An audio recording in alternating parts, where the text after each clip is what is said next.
Ahead this morning, a city truck strikes a man, killing him. What police say happened. Plus, a gun safety bill is gaining traction in Congress. What it would require the government to do, those details are ahead on the Weekend Morning Report.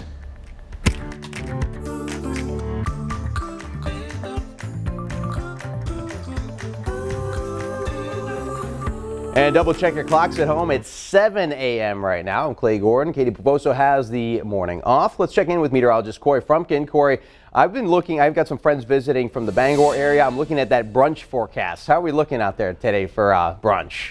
Brunch is looking fantastic, Clay. Fantastic. And I don't know if our producer or anyone in the control room, I think I'm looking at a really great sunrise right now. I don't know if we can take that, but before that, maybe we'll show this one here from Cape Elizabeth. This is from Nancy Martin's. All right. I'm excited to see this this sunrise now, too. I know. We can't miss it. It's gorgeous Either right that now. or we get the bridge camera back up. Oh, look at that. There it is. That's gorgeous, Corey. It's a little on the blurry side, but you know what? You get the general idea. It's beautiful. Look at that. The sun now coming up over the horizon. Just gorgeous. And we are looking at a really great start to the day. We will continue to see really great conditions here for the rest of our afternoon. This is from Nancy Martin's. This is in Cape Elizabeth. Look at that pink, orange, yellowish sky. And I think that was the ship that just moved through not too long ago there over the Casco Bay Bridge. So Nancy, thank you so much for sending that in. We are looking at a little bit of some cloud cover too for some areas of the state. So we'll call it a mix of sun and clouds to a partly sunny sky for today. We will also probably see a little bit of some snow into the mountains, but overall not too bad. Here's a look at Portland for the next 12 hours, looking at that mix of sun and clouds or a partly sunny sky. Temperatures reaching the lower 40s once again. And for Bangor, we're also looking at highs near 40 degrees and also staying quiet too through the rest of the afternoon. Temperatures right now starting off your Sunday morning, 29 in Biddeford, 31 in Wells. It's also 31 in Bridgeton, 30 this morning in Lewiston. Up to the north, 28 both in Otis, Bangor, Castine sitting at 30 and 24 right now in Greenville. Highs today will stay pretty much on either side of 40 degrees, so not a bad Sunday afternoon for the middle part of March. 40s here for Portland. We're looking at them staying into the upper 30s,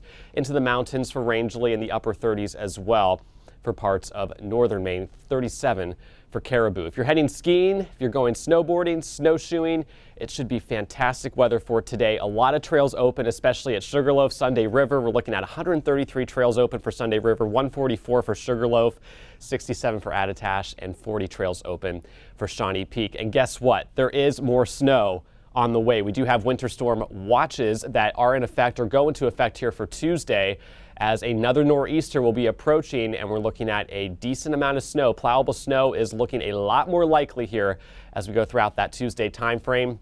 Any areas shaded in blue, pretty much the entire state of New Hampshire and southern Maine included in this. We'll have more details on that storm and also look at the week ahead. Clay, coming up in just a few minutes. Corey, I want to thank you, and I want to thank the control room for showing us that sunrise. Yes, that was absolutely beautiful. What a great way to start off this Sunday. Yes. All right, Corey, we'll check in with you shortly. Thanks. Top story right now, nearly 100 people attended the 10-year-old Marissa Kennedy's funeral yesterday morning at St. Mary's Church. Little Marissa was allegedly killed at the hands of her parents after suffering months of abuse.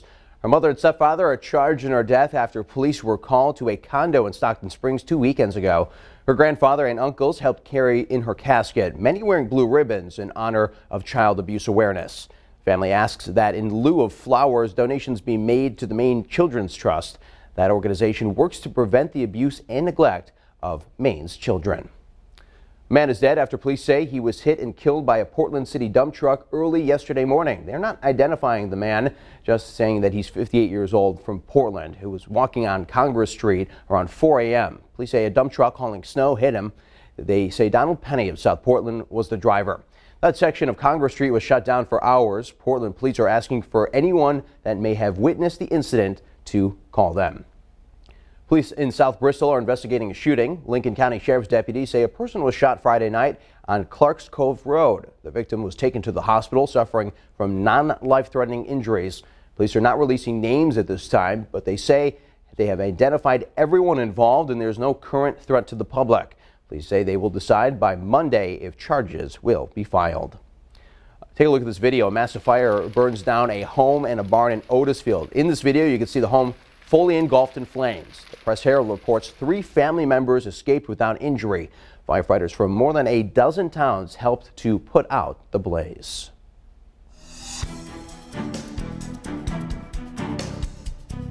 Developing news, a gun safety bill supported by Maine's Republican senator now progressing in both houses of Congress. Senator Susan Collins says she's on board with Senate legislation that would require the feds to inform states within 24 hours when a person prohibited from buying guns fails the National Instant Criminal Background Check System. A bipartisan group of senators introduced the bill last week. Collins says Maine's one of 37 states where state law enforcement isn't alerted when a prohibited person attempts to buy a gun. Governor LePage says he would give a former staffer accused of abusing his ex-wife a new job in the governor's office. Friday night, the governor, talking to conservative radio host Howie Carr, he said he would give David Sorensen a job if he wanted it. Sorensen is accused by his ex-wife of physically abusing her, allegations Sorensen has strongly denied. The governor's comments come a short time after Sorensen released polygraph test results that he says prove he's telling the truth. Sorensen told us yesterday he's planning on settling his dispute with Corbett in court, though he did not tell us what kind of case he'd file. LePage also tells Carr he's known both Corbett and Sorensen well and consulted his daughter before extending Sorensen the offer. No, I did not get an opportunity to speak to the president about it. They do know through his staff that I'm 100% behind him, and I think it was inappropriate. It was premature to let him go. I'm doing everything I can to exonerate myself in the court of public opinion, which is the court she brought this accusation in, and soon enough it will be in the court of law. LePage says Sorensen turned his offer down, though Sorensen said he is taking a step back to consider his options. News Center Maine also reached out to Jessica Corbett yesterday, but did not receive a response. Democratic gubernatorial candidate Mark Eves has fired a campaign staffer over sexual harassment allegations. Eves' spokeswoman says he deemed the allegations to be credible and dismissed longtime Democratic operative Brandon Mayhew. The allegations involved a period in which Mayhew was working for the presidential campaign of Bernie Sanders. The spokeswoman said Mayhew was hired but had not started the job, so he won't be paid for any work he did for the Eves campaign. Mayhew has not been charged with a crime. 3 Maine bridges will be replaced thanks to a nearly $11 million federal grant. The bridges are Mattawamkeag Bridge, Pleasant River Bridge, and West Branch Bridge. A federal Tiger grant will replace bridges deemed structurally deficient or at risk of fracture in Piscataquis and Penobscot counties. The Maine Department of Transportation says it wants to replace the bridges before they fall into complete disrepair and harm the region's economy and infrastructure. Maine Department of Transportation Commissioner David Bernhardt said the grant will help loggers, area residents, and visitors in an economically challenged area. Well, up next, it's March in Maine. That means we're getting a little bit of snow. Corey will give us a look at how today and the rest of the weekend is shaping up.